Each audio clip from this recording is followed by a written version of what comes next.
It's great to have you all here today. My name is Tim Flagg, and I'm the CEO of UKAI. We're going to be talking about a really important issue, which is around copyright and AI.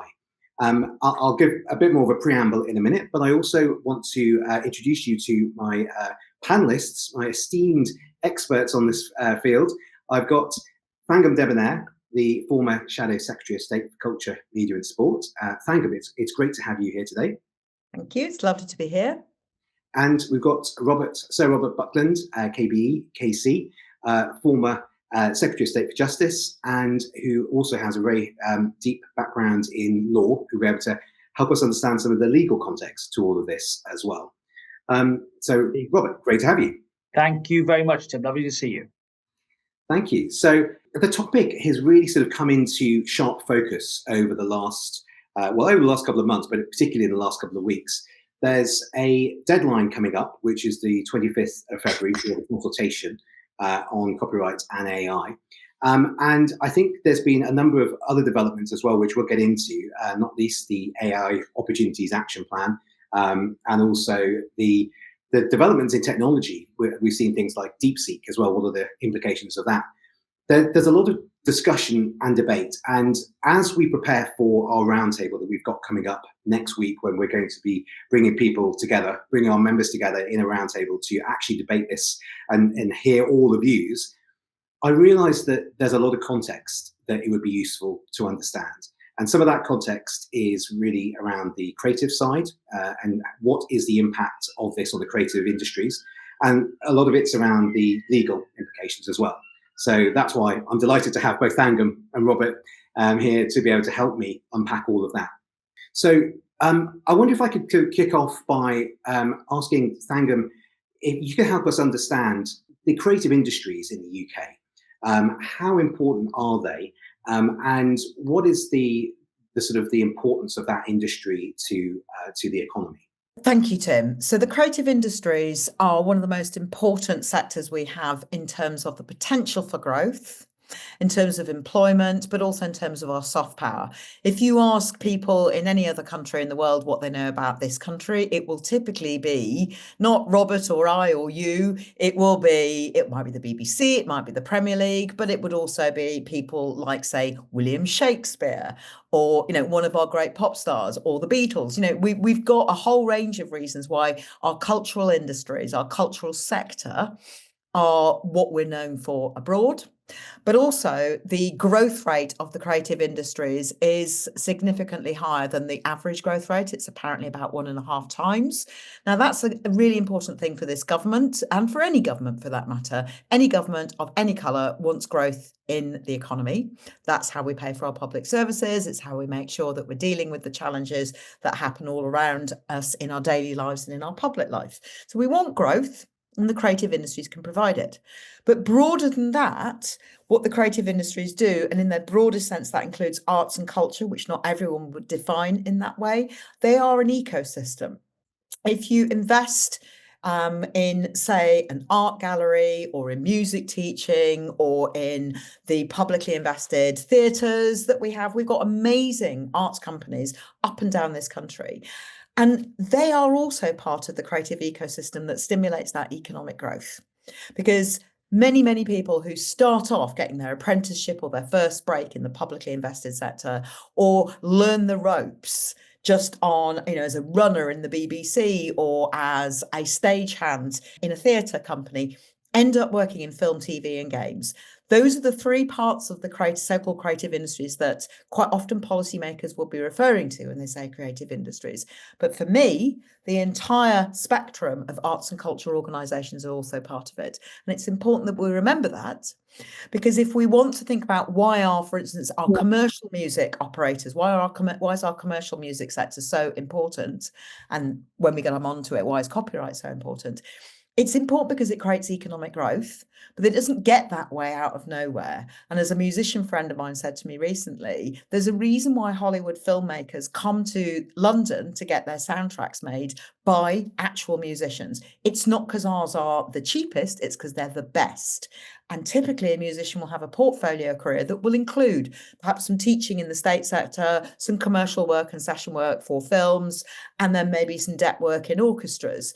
These are all part of the ecosystem. And when we start to unravel bits of it for different reasons, and one of them could be the problems that a lot of creators feel they have with the copyright issue with AI. If we unravel parts of the creative industries and the creative sector in one area, we risk unraveling the bits that are most strongly likely to create commercial opportunities. I want to finish by saying joy. The thing that I think every aspect of arts, culture, and creative industries bring us is joy. Whether you like to game, or you watch TV, or you go to a museum, or you sing a song, or if you just look around the room that you're in right now and try and imagine it without creativity, try and imagine it with absolutely nothing that's been created with at least some element of beauty and joy in mind, our lives would be very bad. They would be very drab. And I can remember once visiting the former Soviet Union, visiting a housing project just on the outskirts of a major city, and really seeing what it's like when people design places to live with no thought to joy or beauty. And it's not pretty. And it's not a nice place to live. And what I noticed there is the human spirit responds by trying to decorate even the most bleak of landscapes. We innately want to make beautiful things. We like singing songs. We take creativity for granted at our peril, both economically, but most importantly, socially, for our mental health and just that feeling of joy. That's great. Thank you for that very passionate exposition of the value of the creative industries. I think you've really sort of helped us understand its importance, not just economically, but socially, and is really helping us define our humanity as well. So it's so fundamental. And the fact that Britain leads in all those things and has led and continues to lead is really important as well for the soft power, as you mentioned. So just as we're sort of setting out the context, Robert, I wanted to come to you now and understand the copyright law that we have at the moment. So we'll get on to how it's going to change in a minute, but could you help us understand the copyright law right now? How does that currently help creators in the UK? Well, the copyright law that we have had probably for the thick end of 300 years, in its most latest iteration, is all there in the 1988 Act, which gives copyright duration of 70 years or 50 years for computer-generated works. And we know what is subject to copyright. It's going to be literary, dramatic, and musical works recorded in writing or otherwise granted copyright. Artistic works, including photographs, engravings, works of artistic craftsmanship, sound recordings of films, broadcast and transmission via wireless telegraphy that is intended for and is capable of reception by the public, and published editions of whole or part of one or more literary, dramatic, or musical works. That's the span we're talking about. It's interesting for a moment just to go back 300 years to remember where all this came from. The initial control that government had on printing presses is where we start to see the creation of copyright law. You know, the Stationers' Company was the organization that you had to contact in order to create printing press. You couldn't lawfully create one in Britain without notification to that company. And that was a regularly reviewed provision. There seems to have been a lack of consensus as to precisely what to do. And then finally, you see in 1710, the courts taking on that responsibility for policing this system. So the independent courts taking it away from the judiciary. And there you see copyright being vested for the first time in the authors, not the publishers. And the benefit to the authors was what was proposed as the key reason for change. In effect, the authors and the publishers realized there was money in it for both of them by working together and ending up with what we now know to be copyright law. So let's fast forward to where we are now and the modern challenges that I think we can set out very, very succinctly. First of all, should AI developers be free to train their models using freely available content of all types. This is the central issue that is underpinning not just government consultation, but also litigation at the moment here in the UK. And then what protection should be afforded to AI-generated content for use by others? And here we do need to start talking about part of the government's current consultation about computer-generated and technologically generated works. What is going to be their status, and how are we going in the future to regulate and to create a legal framework within which they operate? I'm sure we'll have that discussion. A lot is said about lack of clarity in the law. I think things are being mixed up, frankly. I think there is a lack of clarity about what the future might look like, where increasingly you have artificially intelligence generated product. I agree with that, and content. But the law is very clear with regard to human generated products and human generated documents and publications and other types of media.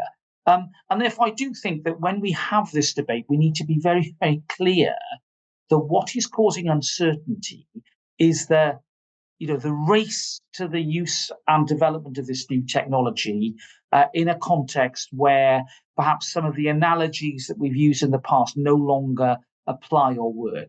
And that's why you're seeing cases like the Getty Images case that is currently being litigated in the High Court. And perhaps we can talk a little bit more about why that case is interesting and what the issues are in it, and why it is, I think, that we do need to be very careful by making sweeping statements that everything is uncertain, when in fact that is not the case. Thank you. Yeah, and I think that's an important point that has been made, or an argument has been made, that the reason the government is considering changing things is to create greater clarity where there is currently uncertainty. Thangam, I saw you nodding along some of the points Robert was making there. I think it's really important what Robert's just said, because if you read copyright law, and it's not hard to find, it is extremely clear. And I think it's very important because creators, especially those who perhaps a year ago maybe hadn't realised what was coming, or maybe even 6 months ago, but are now rapidly wising up to what the law currently says. There are many creators who perhaps haven't been able to grapple with copyright before and haven't realised what they were entitled to, but most creators do understand it. And I've heard analogies about, when artificial intelligence generated content scrapes or uses or is trained on original human generated content. One of the arguments I've heard is, well, artists have been inspired by other artists for generations. And my response to that is, well, first of all, that's artists responding to other artists. And second of all, if there's a breach of copyright, they are allowed to take action, and they frequently do. The law protects them from having their work copied.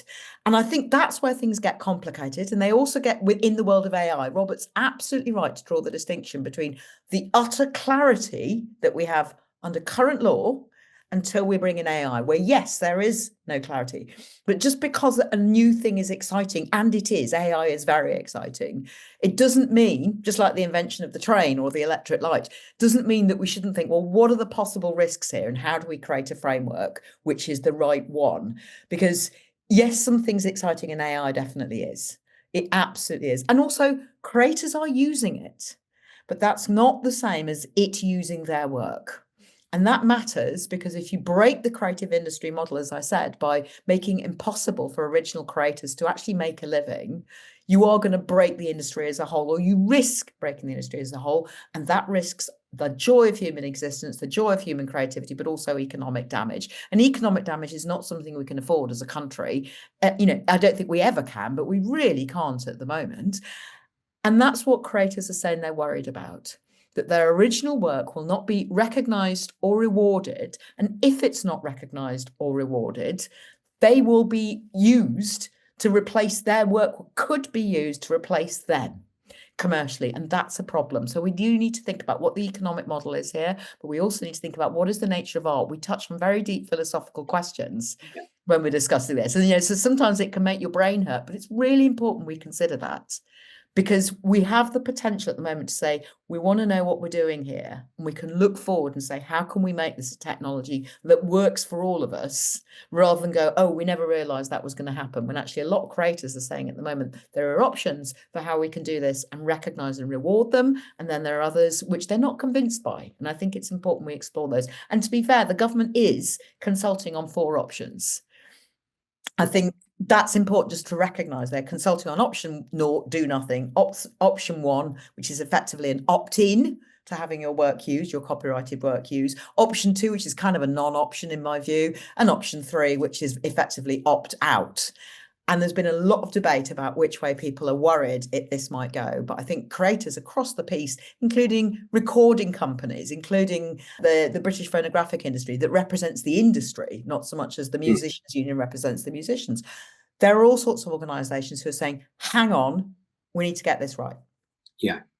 And I think what you've pointed out there is that it is exciting at the moment in the world of AI. There are things which are moving very quickly. But we also, as an industry, believe in being responsible. And so when we're talking to our members, they're not. There's more companies in the AI sector than just the generative AI ones who are training models. They're doing other things with it as well. And they do care about a wider range of things than just getting things done very quickly. So I think this is the opportunity that we have now, and why we're interested in UKAI, to convene this discussion and really try and look at it carefully. So you also touched upon the government and the changes. So we'll come to the specific changes in a minute, but I want to just look at some of the reasons why they might be considering that.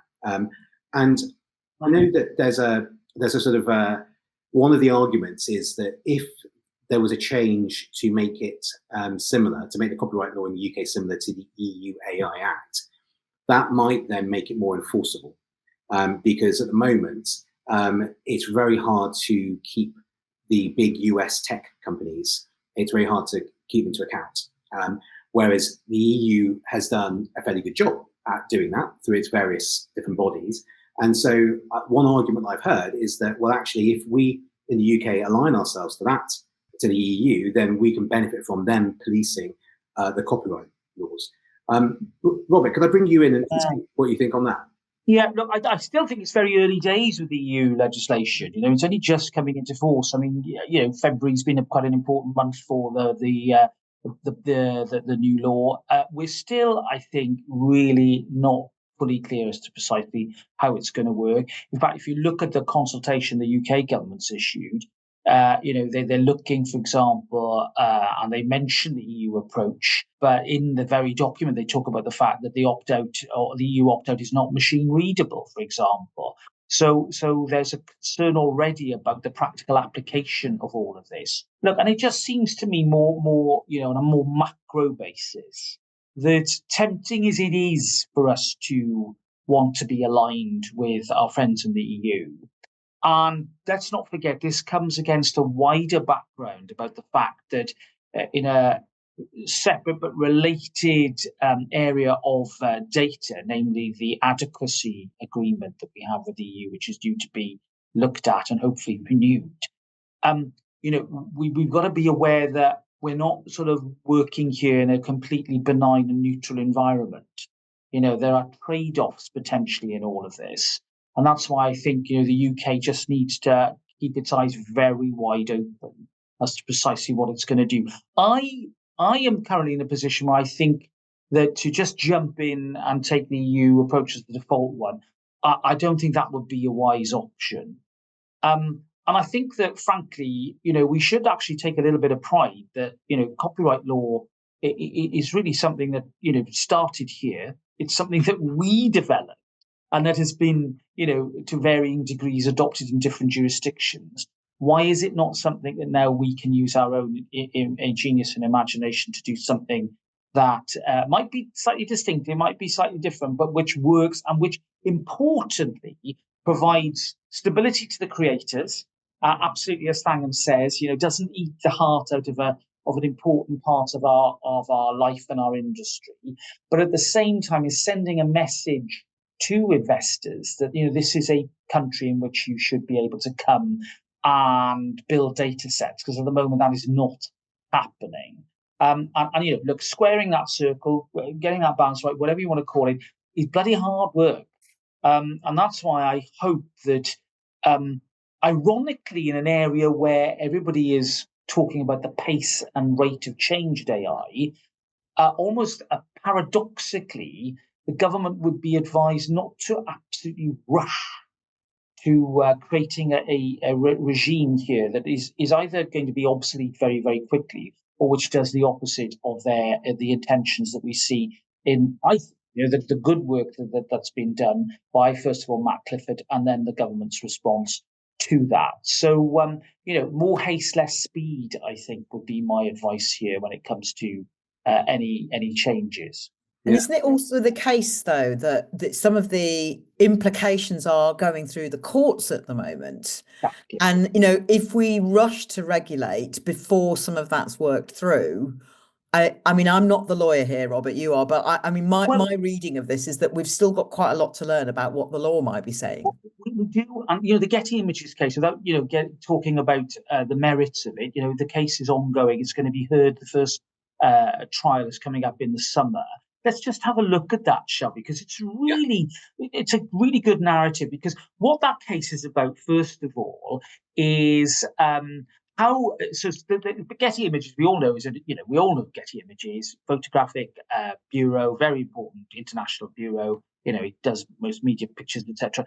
It's doing something called Stability AI, which is a UK company, which has been running something called the Stable Diffusion AI system. But there are two things, there are two stages here. First of all, how that company has been using Getty's images as training data, so therefore inputs into the system, and then the outputs, so the synthetic images that reproduce in substantial part Getty's copyrighted work. So you've got the inputs and the outputs, and that's very important, I think, to understand the different parts of this. There's also a claim by Getty for secondary copyright infringement, in that the Stable Diffusion product is an article that has been imported into the UK without the permission of Getty when it was made available on other platforms. And there are also claims of database right infringement, trademark infringement, the law passing off. In other words, you've got a whole range of different legal issues here really coming into the melting pot, which is why this case is going to be probably, whatever the decision made in the High Court is probably going to go further and maybe even go all the way to the Supreme Court in a couple of years.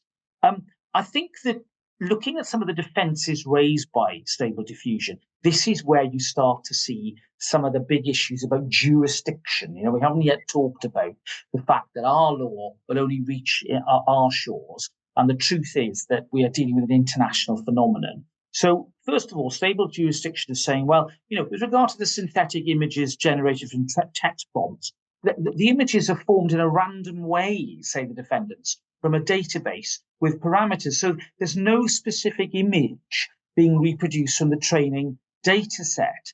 And as the variable image outputs come from the same or similar text prompts, then there isn't any generation of a particular image. And then with regard to the copying of output images without a license, well, that's actually the act of the person who's using the system. That's not Stability AI. And also they've cited as an alternative argument that what is being produced are in effect cartoons or pastiches, which is a specific exception to existing copyright law. In other words, the fair dealing with a work for the purposes of caricature, parody, or pastiche. And therefore, that wouldn't be a copyright infringement. So they're using, some older concepts in this very modern scenario.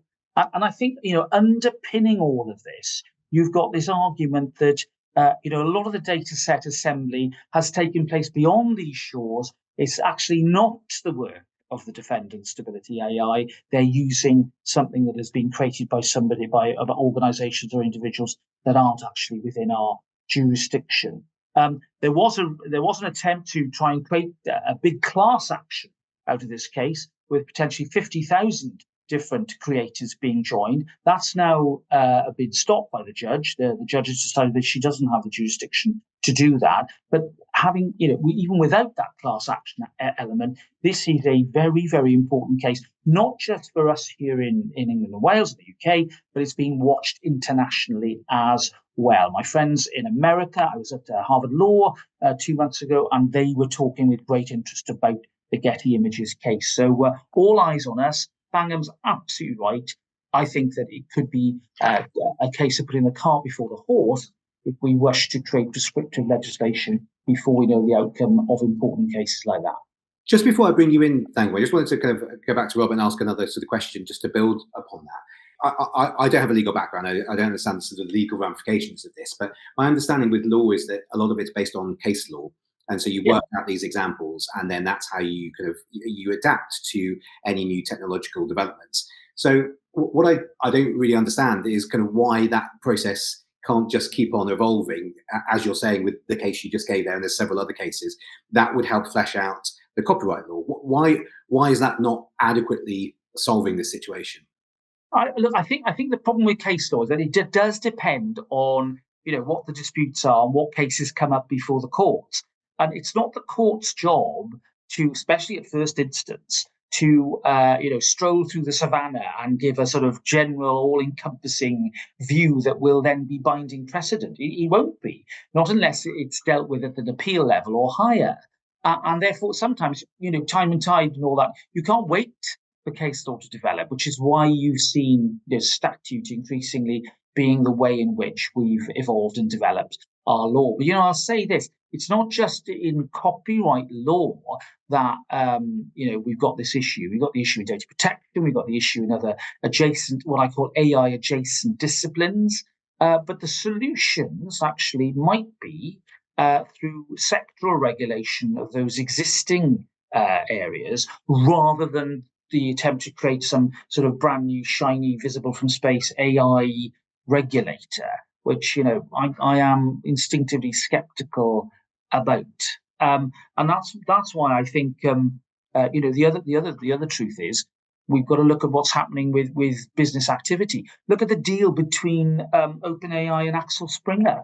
Already you're seeing the reality of life out there, where publishers are saying, well, if you can't beat them, join them. But we're going to make some money out of this. And we know News International. This is the reality, I think, that we can't ignore when we seek to legislate or regulate. Thank you. Yeah, that's helped sort of fill in that blank. And I think the point is that it gives the ability to create a much more holistic approach to some of those longer term needs to be able to kind of regulate. So I understand that perspective. Thangam, I wonder if I could bring you in here and sort of the question I had then really, which is a little bit of a political one, is the government's proposing making these changes, but what we've heard so far, what do you think is the rationale behind their need? Is it because they want greater clarity? Is it because they're trying to find these solutions? Do you have a perspective on that? I do, and I think that it builds on what Robert's just been saying. Because courts don't go out into the savannah hunting down cases, politicians have to do that. They have to be the ones that go, we will take a landscape approach. We will look at what the scene is. The difficulty with this is politicians. And I say this with great love, because I am one and Robert is one. We're recovering MPs, but that we're still politicians. And we think like politicians. And the difficulty of that is, if you're a politician, if you're a member of parliament with a constituency of, say, 80, 90,000 people, you've got to know about hospitals, schools, roads, potholes, immigration law, education, what's going on in your local college, what your local businesses are saying to you about business rates. You've got to have good contacts with the council. And that's before you even think about whether or not you're also a minister, you're on a select committee, you're on a bill committee. The time to learn about what AI is, I have to tell you, was only when I stopped being an MP. I kind of knew I had to, but it wasn't until I wasn't an MP that I had the time to go, right, now I can get my head around this. Now, I think MPs can do this, smart people dedicated to the betterment of the country. Every single one of them, I would say, from all parties. That's why people go into politics. They want the country to be better. I want them to be able to have the opportunity to hear from AI companies, not just, we're a great big shiny thing and we're going to make you loads of money, because that's not the issue here. I think we all know that is the potential prize out there. I think what we need is, on the sake of our constituents, or in my case, my former constituents, is what actually is it that AI is going to do? And in real concrete terms, address people's fears. Because the thing people in Parliament care about more than anything else, if you're a member of Parliament, what you care about most is your constituents. And a lot of the polling seems to be showing at the moment that people of all ages are skeptical about AI. And I would hazard a guess that that's partly maybe because they don't know what it is. They don't know how it looks and feels. They may have not realized that they're already interacting with AI if they're on their smartphones. They may not understand yet where AI is already impinging on their lives, or if they do, they may not like it. I think it's incumbent on AI companies to build those relationships with members of parliament. And I think this is where UKAI comes in, but others as well, to explain this is what it looks and feels like. This is how you're already using it. And that helps to demystify it. And then in terms of the copyright issue, what creators want to know is if there is a solution which protects me, and if I'm in a band, I've uploaded a few songs to Spotify, I just want to know, how am I going to either opt in or opt out? And at the moment, I probably don't know either, but I understand the concept of opt in. And I don't like yet the concept of opt out because I just don't know how it's going to work. And I think that, as you say, Tim, AI companies who want to do the right thing and work cooperatively and grow and, grow more jobs in the economy and make more money, and that's absolutely fine. I want the musician to be able to do the same thing. They need to know if there is a solution which involves me being able to opt out, but know how I'm going to do that. How am I going to do that? And then I think building that trust between members of parliament and their constituents and AI, and the practicalities of how you as a creator, whether you're an author, a journalist, a photographer, whatever you are, or a rights holder, it's not always quite the same thing, how you know when your work is being used to train, and how you would then exercise your rights. And at the moment, because creators don't know the answer to that, because no one's showing us, and I've asked a lot, and I'm in a relatively privileged position of being able to have access to a lot of companies, nobody has yet shown me how Joe Bloggs, who plays the guitar in a band, has written a few songs and has uploaded them to Spotify, how Joe is going to know when his or her work is being scraped, and how he or she is going to maintain their copyright protections. That's the sort of trust that needs to be built up. And that's where politicians, I think, play a critical role. And, politicians of all colours, I think it's really important. And I see will on the part of my colleagues of all colours to do that. I'm just not always sure that AI companies have realised that it's a good idea to be engaging with members of parliament to help them to understand, because they are often the route to public trust. I know people will say nobody trusts politicians. Actually, ironically, it's more complicated than that. In the polling, people usually say, I don't trust politicians, but I like you, Robert, because you're my local MP, or I like you, Thang, because you're my local MP, until they vote us out. But you know what I mean? It's a local relationship. And I think that's really important, that we recognise the fact that local MPs tend to be trusted by their local constituents, and they're often either a blocker or a bridge. Yeah.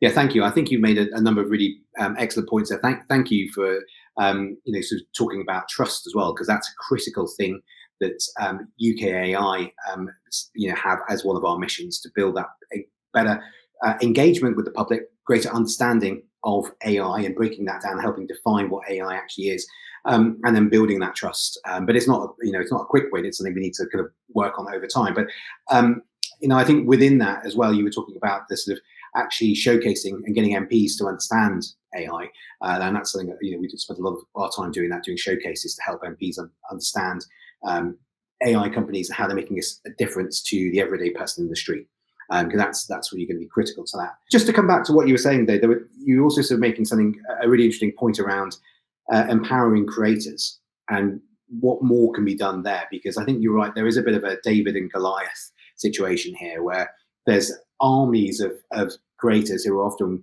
one-woman bands around the country doing, like you outlined at the beginning, lots of different things in order to make a living. And then you've got very large companies on the opposite side, and how can we empower them, and whose responsibility is it to empower them? I mean, I think one good thing about this whole process is seeing the alliances come together, the Creative Rights Alliance, that's come together to help defend that. And I hope maybe there's a way out of that they can meet. And we've got some of the AI for good companies, as it were, coming next week, who are bringing their solutions that are using different types of AI, not generative AI. It's machine learning or new devices to be able to help with things like fingerprinting that will empower those creators. Which are all great. I think I really hope that's part of the solution as well. It's part of the solution, but I still throw out a request to the companies who are intending to use work that is copyrighted, which is show us how it's going to work.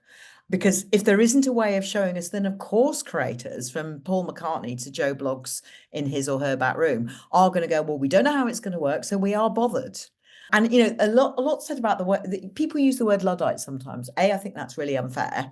Creators are often at the forefront of technology. In fact, it is the act of creativity that makes new technology. It's being creative. It's stimulating the creative mind that actually allows engineers, computer technologists, all sorts of people. It's creativity they're using when they think, I wonder what the world would be like if we could do X or Y. That's how technology actually develops. That's how new frontiers are created. But the Luddites weren't actually trying to stop technology developments. What they wanted was to protect human existence, and they wanted to make sure that that was done in a way whereby people could still make a living, whereby craft is still respected. I feel the same way now about the craft of musicians, writers, filmmakers, photographers, dancers. We lose those crafts at our peril.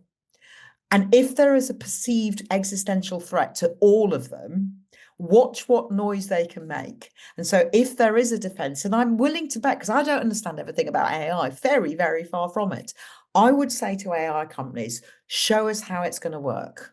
Help creators. Even if you just go and show Paul McCartney, that would be a big help, because Paul McCartney went on the Laura Koonsberg show last week. So whatever MPs know about AI and copyright at the moment, they know that Paul McCartney doesn't like it, right?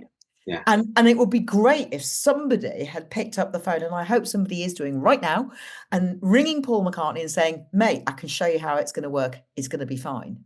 And if they can't show us how it's going to be fine, then we need to have another conversation which goes, well, okay, is that okay? Are we okay with that? Right. Yeah, and I mean, I think that the difficulty is within AI, there are many different types of company and many different types of ways they're using the technology. Gen AI companies, the ones we've been talking about mostly in this conversation, the Stability, the Midjourneys, the Meta has one now as well. Obviously, OpenAI. All of those companies, they have a very specific model where they have an input and an output. They do, but the trust issue goes across, because if the public hears that there's this one sort of AI that's doing a bad thing, whether or not that's true or not, it affects reputationally the public perception of AI in general. And we want the public to feel comfortable with AI because it's actually going to do us loads of good things. It's going to increase the accuracy of breast cancer scanning. As a breast cancer survivor, thank you. Yes, please do that. But what I don't want is for people not to trust AI because they've heard there's this bad thing that's happening over here, which may or may not be true. That's a reputational risk, which I think the entire industry needs to sort of have a think through. Oh yeah, absolutely. Sorry, Robert, go on. I was going to say, look, I mean, I think that the tendency isn't there for us to try and dream up regulations that will guarantee that AI models will deliver the right outcomes in all circumstances. What we should be doing is actually creating frameworks that incentivize the best outcomes. So the point about that Thangam's making about transparency, about explaining how things work, are all about, removing, limiting bias, all those things that we know are important, but which need to be seen to be done, not just in order to create greater confidence, which I think, public confidence, public consent is a big issue, ethically when it comes to this, but which then will help, us incentivize things in the right direction to reach the right standards. Now, so this should be a very much an outcomes-focused approach. And then when you do that, you can actually then differentiate between, certain types of activity. Health's very clearly an important area where, the highest and most stringent standards are going to be needed and scrutiny is needed. Justice is another one, the area that I've been majoring on as part of my work over at Harvard Kennedy School. But there will be, plenty of transactions of an ordinary nature that the public will be happy to consent to, as long as they know they got that informed consent. And this is the concept that I've been, weighing on about for the last 2 years. With informed consent, a lot more can be achieved in this area, but that will require transparency. And I think we are going to get on to some of the very interesting debates that we've seen in the House of Lords in the past few days, which have been focused almost entirely on issues of, guess what, transparency. A couple of things to unpick there. I mean, it sounds like there's an opportunity here to bring those two things together.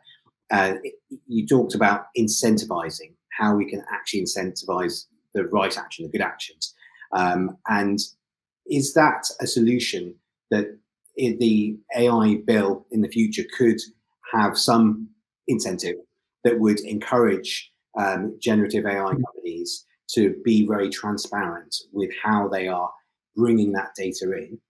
And if so, would that type of solution, would that be something that would maybe make the creative industries, I know that it's very broad, but make the creative industries feel more reassured? Because that's sort of what I was hearing from Thangam. But Robert, what do you think first? And I'll bring in Thangam on that. I think actually we can probably start from a more straightforward backdrop and actually look at existing regulatory structures by making sure that the existing regulators are given access to different data sources or tools so that they can ensure that the new AI methods are achieving the outcomes that are already set out in legislation. This is what I talk about, provide AI adjacent activities. And therefore, it does seem to me that rather than reinventing the wheel, as it were, and creating a whole new apparatus, we should be making sure that the use of AI is fully incorporated in the processes that we already have.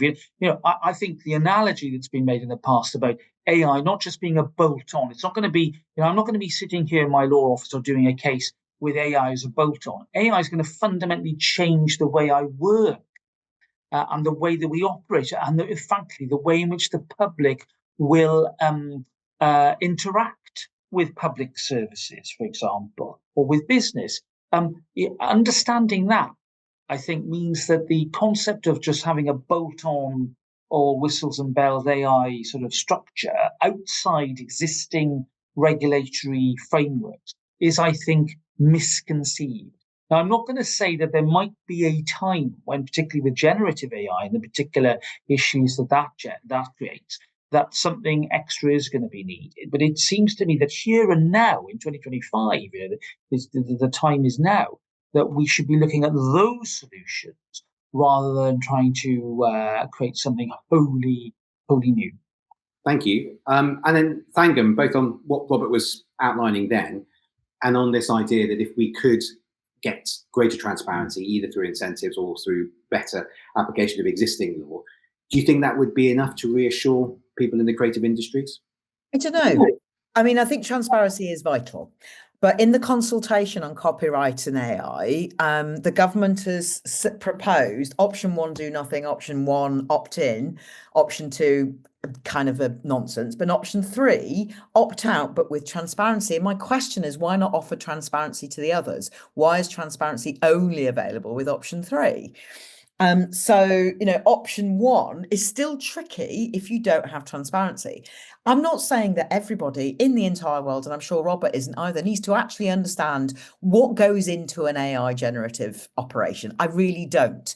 What I really need to know is what's the effect on me, my family, my livelihood, those around me, my colleagues. And in many cases, that will be beneficial. However, when it is your livelihood is an intangible thing, which creativity generally is, even if there's a piece of paper, the bit that was you is the bit where you thought it up and wrote it, right? The bit that's printed is what the publisher did. Even when it's that intangible, it really matters that you understand this other intangible thing. You don't need to know what computer code goes into it or how many megawatts of energy it's going to take, although that's another conversation we could get into. But you do need to know, because it's your livelihood we're talking about. It's not whether or not you can do your job better. It's the fact that you will not get paid or you won't get paid. It's as simple as that. And most of us understand the concept that if my ability to earn money is predicated, it's built on, I produce this creative thing and I am then rewarded for it. If I'm a carpenter and I put up shelves in Mrs. Miggins's house, Unless Mrs. Miggins is my grandmother and I'm doing it because, I like her and she's going to make me a cup of tea and give me a cake afterwards, I do expect to be paid. If I make the shelf, if I carve it in a particular way because Mrs. Miggins wants it carved in a particular way or ornamented, or perhaps, we're painted in a particular way, if I decorate the house around it, I don't expect that she will go, great, you've done that, and now I'm not going to pay you. We would expect to be paid. Now, at the moment, until we can find another way of thinking about it, that's how creatives feel about their work being, their copyright of their work being used. It feels like being stolen off. And if it feels like being stolen off without transparency, you're not going to get very far. And as I said, we can make a choice. There is a political choice to be made, and there's a choice to be made by the businesses involved as well. If they know that there is a way of recognition and reward operating so that creators can feel reassured, let's see it. If there isn't, I think we should be honest and say that somebody somewhere has decided that that's a trade-off that we're willing to live with. Transparency is so important. And it doesn't mean that I need to be able to explain how electricity gets into my light bulb, but it does mean that I know that there is a way that I'm not going to be blown up by the light bulb. And that's how musicians and creators and writers feel at the moment about generative AI. And I think what you've given us is a really good way of looking at this. And there's a very simple principle that you've outlined there, which is if you do work, you get paid for it. And ultimately, that's what people understand, and that's what people want to happen in the future because their livelihoods depend upon it. And if that is going away, then people are rightly going to be saying, well, why is that being changed? But that principle, in what you've outlined there, from the existing options the government's set out, that principle doesn't seem to be it's not the option which seems to be suggested in something like the AI Opportunities Action Plan. And I wonder if we're going to move on to that a little bit, because what was said in that section 24, I think it says that we're going to align more with the EU AI Act and the opt-out that's inherent in that. So we start to get into this world where there's a very simple principle that is important to protect that people understand, and now we're sort of getting into very much the legal terminology and things which people are worried about. Is it prejudging almost though? I understand why many creators feel that the AI action plan, the government's response to it, published on the 13th of January, I think I'm with Robert. I think Matt Clifford's done a good piece of work here. But the government response, recommendation 24, does appear, and the text around it does appear to prejudge the outcome of the consultation on AI and copyright. And if you read the two documents together and you think, well, if they're both written in neutral language, then you could still say that all four options are alive. If you look at both documents, you realise, well, first of all, that this one, the government response published in January, appears to be implying that the consultation is more or less over, which it isn't. The consultation period is still live, and that the government's already made up its mind. Now, I'm sure that's not the case, but it's the way the language has been framed makes it look like the government's decided, and that has made creators very, very nervous indeed. I agree with Thangam. In fact, I'm looking at the documents now. I mean, the AI action plan is quite cleverly worded in that it says, in summary, reform text and data mining regime so that it is at least as competitive as the EU. You could argue there's wriggle room. But there's a problem, because in the summary assessment of options, which is the third document on the gov.uk website, you look at their analysis of option 3, they're describing it as the preferred option. If there's going to be challenge to this consultation process, I could see, somebody coming along and saying, hold on, why is that in the document? Why are they even indicating what their preferred option is when this is supposed to be an open 10-week consultation? So I do think that creators and others representing their interests are entitled to be a little sceptical, I'm afraid, at the moment, as to where government is. But let's not forget, on the floor of the Lords this week, I thought it was very interesting debate. Tina Banner-Stowell spoke, former chair of the Digital Committee. They don't agree with recommendation 24. They agree with everything else, I think, that Matt Clifford said. They don't agree with that one, and therefore we really need to open up this debate as to how we can do better, I think, than the EU option. and relying on this argument at least as competitive. Well, let's make ourselves more competitive, but in a way that actually is going to strike the right balance. We've not discussed journalism very much, and there is, of course, the New York Times case, which Robert may know a lot more about. And I just wondered if that was a good time to mention it, because I've tried to make the public goods case as well as the individual creators case. The public goods case is really important because a world without creativity or diminished potential for creators to make a living is not a world I want to live in. The journalist model is also, in some ways, it's got its own special case, which is, where do we get our information from? And public trust in all forms of journalism is in a really parlous state. I don't want to undermine that. What there already is, the rigor of traditional journalism is already being undermined by what can be produced on social media outlets. You could debate that, whether or not you trust different news outlets, but the trusted journalism is, if their economic model is undermined, we're also in a very dark place, because it's with trusted journalism that you get journalists who are able and supported to pursue the course of justice through months and months and months. If you look at what Channel 4's been doing recently on the Church of England's child sexual abuse scandal, I know some of the journalists who've been working on this for years. And that's a model of journalistic working, which, if we undermine journalism through the ability to scrape it without any due regard for the way it's scraped, for how it's then used by generative AI, we are undermining something which is, in my view, one of the last vestiges of opportunities to get really powerful truths, bad things uncovered, truth to power being properly held accountable. Robert, I don't know if you've got any wisdom on the New York Times case. Well, I mean, it's ongoing, and it's now being consolidated. It's now a much bigger case. So you've now got a whole group of different news organizations battling OpenAI, and it's being dealt with in the federal courts, the higher level. So you had 3 publishers' lawsuits against OpenAI and Microsoft. So you've got, New York Times, New York Daily News, and then the Center for Investigative Reporting. Now, they are fighting. It's important to note that other publishers have reached deals with OpenAI. I've already mentioned Axel Springer, Associated Press, News Corp, Vox Media. They've reached a deal, and presumably that means that they're having a significant financial drink out of all of this. They've got to follow the money.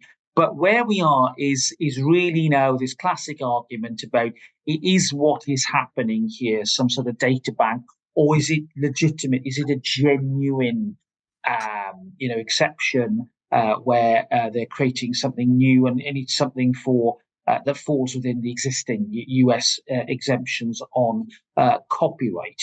Look, I think that. Inevitably, I think that because of the cost of this type of litigation, you're going to see more organizations take the agreement route. And that is the context within which we are going to be operating here. And it may well be that actually will solve a lot of these arguments and solve these problems. But what it doesn't solve is ongoing issues relating to what it means to have that machine input, and who actually is responsible, and what is the output? What is that thing that is the output? Is it something genuinely new, or is it something that is the product of somebody else's intelligence? And these arguments are going to rumble on in court for some months to come on both sides of the Atlantic. I think so. And what I'm hearing there is that, and I'm seeing as well, is those bigger press organizations have the resources to be able to engage in this legal action, and broker. They have the weight to be able to broker the deals, so they're being taken seriously. But I think to pick up on the point that I think Thangam raised early on, it's the creators who aren't in that. Who don't have the same resources, who aren't able to have a sort of level playing field. So it might solve it for the publishers, and I think actually, Thangam, there's probably another event that we should do at some point on the role of the free press and democracy and the impact of AI on that, and a whole other topic there. But we'll save that for another day. But just coming back to what's happening in the US, I was at a roundtable this morning actually, and there was somebody there from the Biden administration, and they were talking quite animatedly about we went in there thinking that they would be worried about the impact of Trump and deregulation and everything that's happening there. And they were, but they were saying that they are looking at what California can do. And that California has sort of become almost a beacon for trying to have some regulation there. I don't know whether that you think, Robert, that might apply here as well. Is there anything coming out of California that might be able to hold some of these global Gen AI companies to account? Well, there's a lot coming out of California.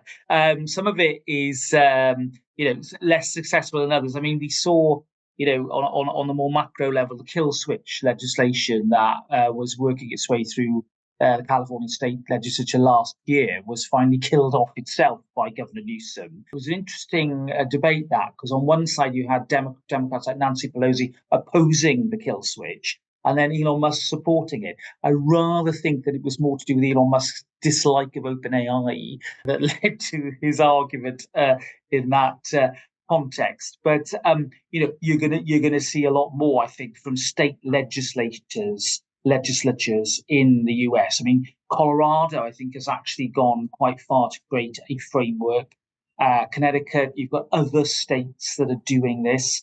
I think we all need to watch very carefully how that develops and what happens. But the overall direction of travel isn't one that should surprise us at all. There are politicians and legislators who are coming under pressure from the same pressures that Thangam described earlier.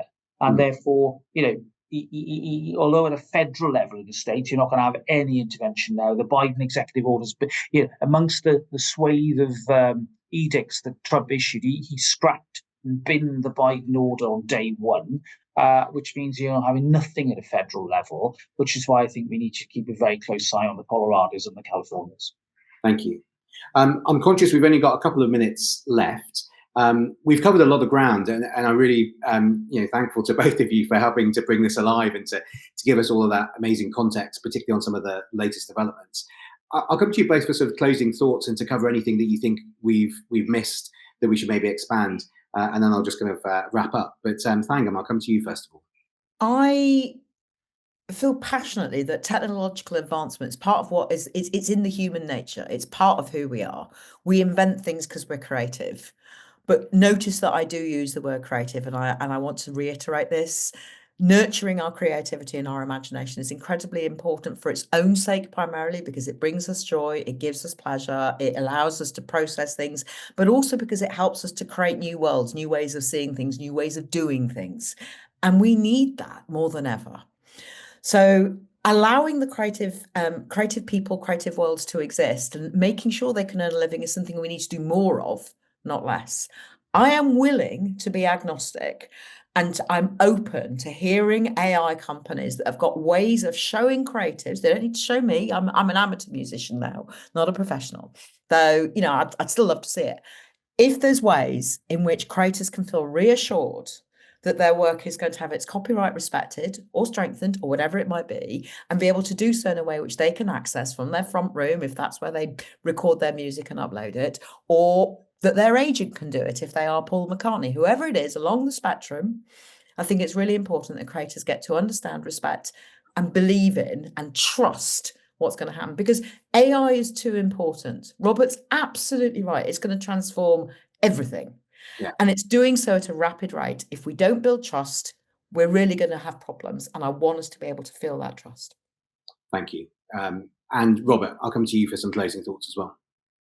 Well, I think in summary, the challenges that I think are facing all of us with regard to developments in intellectual property and copyright law are, can be summed up in this way. You've got the inevitably varying approach between different jurisdictions to this issue, which not only is an issue for the sort of matters that we saw in the Getty Images case, but can also actually threaten potential collaboration and, dare I say, free trade, which of course is no longer seems to be the universal, has universal support in a way that we would have assumed only a few months ago. And then the next, I think, fundamental challenge is the question of, who owns the rights to AI-generated work? Because inevitably our current law requires a human creator. In other words, can autonomous AI-generated inventions, and this relates more to patent, that is a related issue. But can that be as a result of something that is non-human? And if IP law was there to protect human creativity, then do AI works ever meet that originality criteria? Can we apply that principle to computer generated and AI generated works? And then when AI infringes another's rights, who is actually liable and responsible for that? That's another question we've got to increasingly ask. And then, of course, this balance, as Thangam has so brilliantly described, between innovation and protection. I just think that at the end of it all, we, I think, are at a sort of crossroads here. We can either go down the road of assuming that it's government's sole role to regulate and to create a forest of laws here that are going to protect us all. Or we can take the other route, which I think is the more sensible route, which is as government increasingly procures AI products and helps to create an infrastructure, it is playing a very important role in the evolution, the safe evolution of this technology. The contrast I make between this current AI revolution and the dawn of the internet was that the internet was originally created by government for government. It was a security network, which then, of course, through the genius of people like Tim Berners-Lee, we saw, became harnessed to the use and empowerment of us all, or on the detriment of us all, as we know, as well. But this is different. When you look at the Stanford University annual review of AI, and their report, I think, is, it's a really good piece of work. The absolutely overwhelming driver of development is the private sector. That is where all the money is. That is what is pushing this on. And that then is creating the feeling that we're back in the 1880s and it's the Gilded Age with the big robber barons, driving on irrespective of the interests of the little person. And that is the inevitable political context within this works, within which we work. What we've got to make sure is that in our genuine attempts to try and level the playing field and to create opportunities that favour the small as well as the big, we don't crush the life out of what I think is a life-enhancing and a beneficial set of changes that I think all of us are already experiencing now. And fundamentally, folks, it's a good old-fashioned balance. And we have to wrap things up, Robert. And that's how I'm going to wrap it up for today. But I've really enjoyed taking part, and thank you for having me. Brilliant. Well, thank you both very much. I'm just going to put in the chat box there. That's a link to the event, which is coming up on Friday next week, where we'll be getting into a lot more detail in a roundtable on this.